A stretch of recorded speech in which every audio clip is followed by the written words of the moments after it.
Franco Causio, buonasera, ben trovato a Rosa e Nero. In questo momento, sabato al Barbera, che squadre arrivano?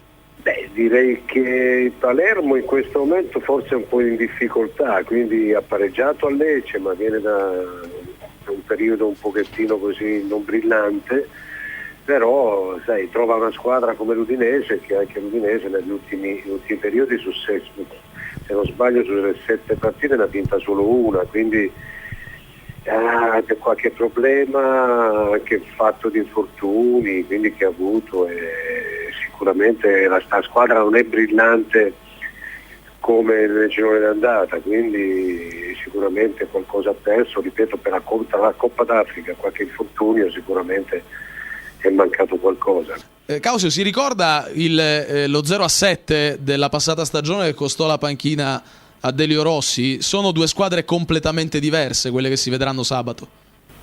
Credo di sì, molto molto diverse, quindi mancano due giocatori fenomenali secondo me, uno è Pastore e l'altro è Sanchez. Ho detto tutto, penso che solo questi due nomi valgono il prezzo del biglietto, quindi Pastore sta facendo molto bene nel Paris Saint-Germain, Sanchez non ne parliamo a Barcellona, quindi poi io credo che questi due nomi bastino per dire la differenza in campo di qualità.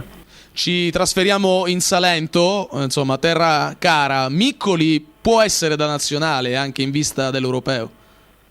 Io Fabrizio gli auguro che sia andare non solo all'Europeo ma a fare anche il mondiale, non lo so in che condizioni sia, non sono Prandelli, credo che Fabrizio ha avuto l'opportunità di andare in nazionale, quindi non lo so cosa ha in mente Prandelli, quindi sinceramente io gli auguro a Fabrizio di fare delle grandi partite, di fare degli anni bellissimi, ancora tanti anni a Palermo, quindi poi quello che succederà non lo so. Ringraziamo Franco Causio, grazie di essere stato con noi a Rosa e Nero, buona serata. Grazie a voi, buona serata.